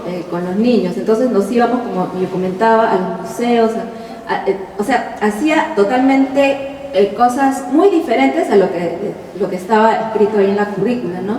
Y tuvimos buenas respuestas en el aula. Cuando me refiero a que la currícula está mal diseñada, eso quiere decir que en la parte pues, de artes plásticas, ¿no? Han mezclado una gran cantidad de actividades artísticas, se puede decir, pero no enseñan a fondo, solamente tiene que ver con festividades, ¿no? que se celebran aquí en el Perú y más que todo son para cumplir, ¿no? Y pasa muy rápido, ¿no? Y entonces está el primer mes música y ya, rápido. El segundo mes es pintura, el tercer mes manualidades, o sea, pasa tan rápido que los niños no tienen tiempo de experimentar, ni de aprender, ni tampoco de disfrutar, ¿no? Y es más por cumplir. Y en otros centros educativos, obviamente ya ni siquiera existe educación artística, ¿no? Lo otro que preguntaba sobre cómo nosotros gestionamos, ¿no? Nuestros recursos en la asociación. Mira, en realidad al comienzo yo tocaba puertas de amigos y familiares, ¿no? Iba y le tocaba la puerta. Recuerdo que la primera actividad que realizamos fue una exposición de arte en Huacho. Yo llegué después de muchos años a Huacho y empecé a indagar. Dije, aquí en Huacho debe haber también artistas, ¿no? Como hay en Trujillo. Empecé a tocar puertas e investigar. Encontré una gran cantidad de artistas, pero lamentablemente no se dedicaban al arte. Estaban trabajando en otras cosas porque no podían vivir del arte. Realizamos una exposición y toqué las puertas a mis amigos. Oye, tú vendes vino, me puedes donar, ya. Tú tienes restaurante, me podrías prestar unos mozos, ya. Papá, tú tienes un amigo tal, así, de poco a poco hicimos una super exposición. Recuerdo que incluso nos donaron los caballetes, para las esculturas nos donaron. Fue tocando puertas y luego ya nosotros estamos concursando a estímulos económicos. Ahora estoy en una etapa con la asociación para inscribirla, la asociación ya tiene como varios años ya inscritas, tiene 10 años, pero activa tiene 15 años, ¿no? Hemos cumplido ya con el requisito para poder ser inscrita en el registro de entidades preceptoras de donaciones, ¿no? A través de esta modalidad nosotros podemos emitir un certificado de donación a cualquier empresa que nos esté apoyando, y con este certificado de donación la empresa puede ser exonerada de sus impuestos, ¿no? Entonces a la empresa le interesa mucho que le exoneren los impuestos y a la vez está ganando prestigio, ¿no? Por ese lado nosotros pues como que los enamoramos un poco, le dicen, mire, usted va a ganar prestigio, va a salir en medios donde usualmente no tendría que pagar mucho dinero para que lo publiciten y todo, ¿no? Pero todavía estamos en trámites, porque también los trámites son muy burocráticos, y por el tema que han habido muchas ONGs y asociaciones que supuestamente eran sin fines de lucro, pero en realidad fueron más para lucrar que para otra cosa. El Estado ha puesto muchas cláusulas y todo esto está en manos ahorita de la SUNAT, que te ponen mil trabas para que puedas poder inscribirte, ¿no? Pero sí, nosotros somos autogestionados y a través de concursos, ¿no? Y ¿Me escuchas? Sí. Tenemos a la última exponente, Wendy Castro, en este caso. Vamos a recibirla con un aplauso.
Hola, ¿se escucha?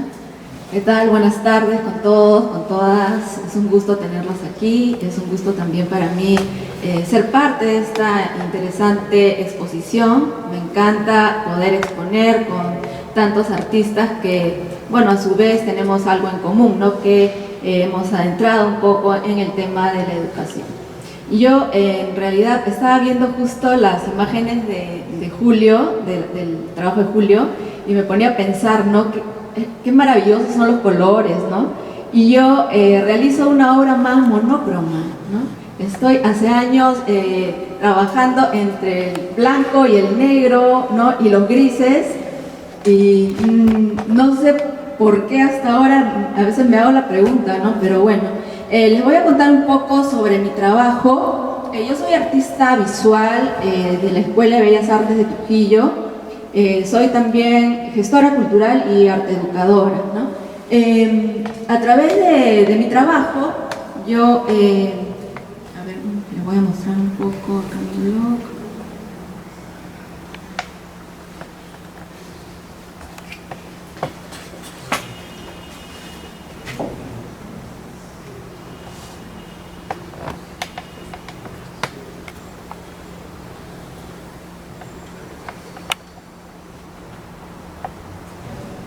está cargando.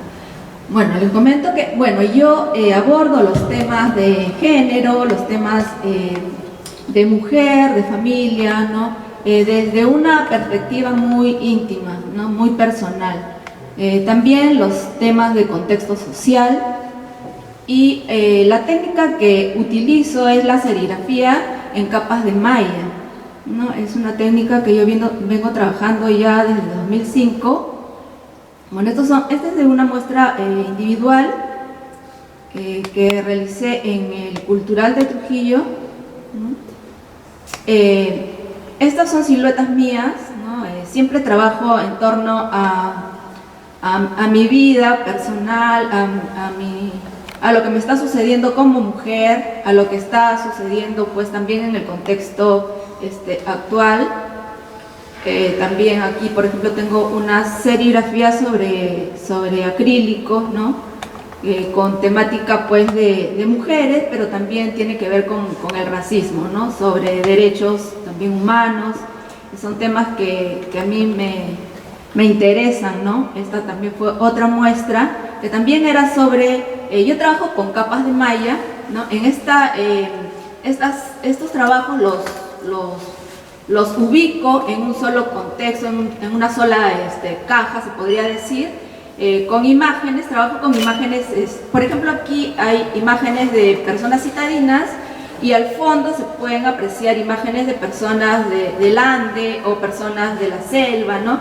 Y lo que yo quería un poco decir es que en el mismo contexto, en el mismo país, habitamos personas de diferentes culturas, pero que cohabitamos, ¿no? Y que debemos de respetarnos, ¿no?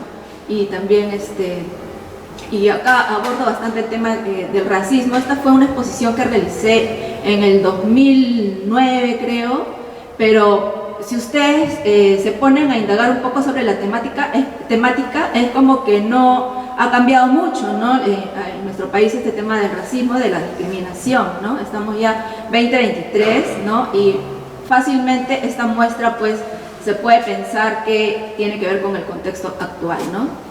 Igual acá trabajo mucho con el tema de las sombras también, ¿no? Como el inconsciente colectivo. Esta también fue otra muestra. Bueno,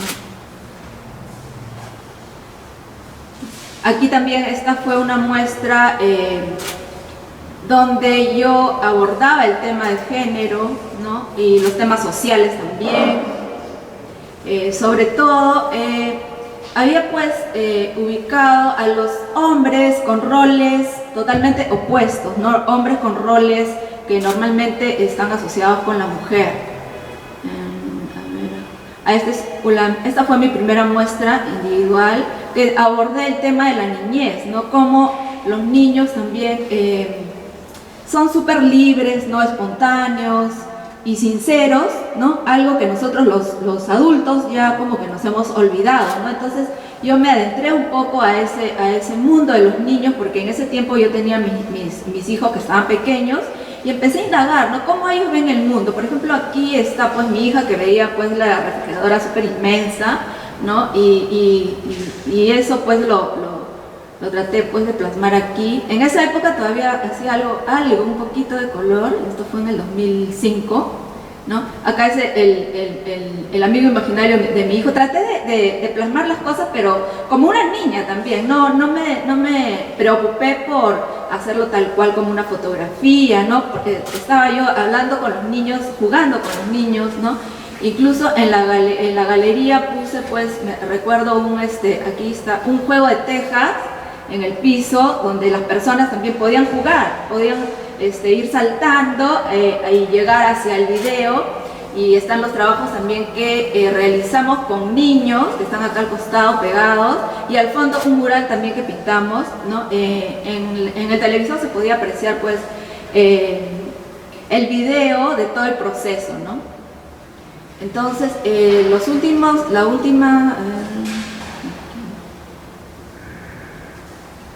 la última exposición que realicé fue el año pasado, el año pasado en Trujillo, ¿no? se llamó Desde Nosotras, también tenía que ver pues con lo que sucede, con lo que nos estaba sucediendo a nosotras las mujeres, ¿no? En el contexto de la pandemia, ¿no? Cómo yo me estaba sintiendo. El año pasado pues estuve enferma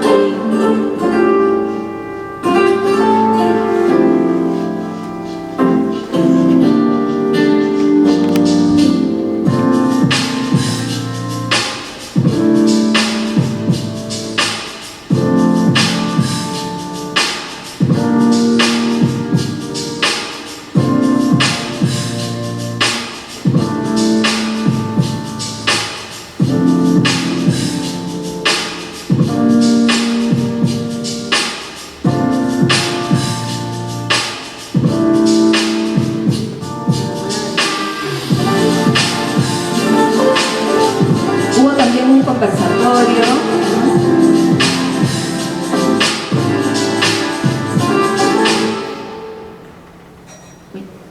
Bueno, esta muestra la curó un amigo, un gran amigo, que lamentablemente falleció el año pasado. Fue muy triste para mí. Y bueno, esta fue la última muestra individual. Creo que aquí está.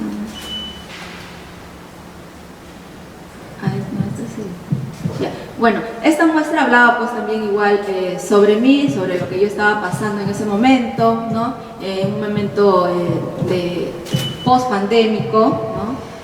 Y ahí están las capas de malla con las que yo trabajo, ¿no?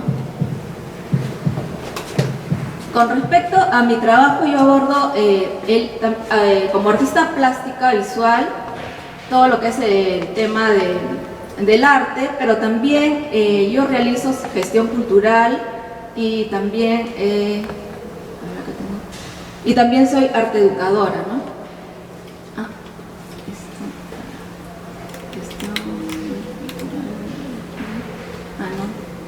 No se puede entrar acá. A ver, acá.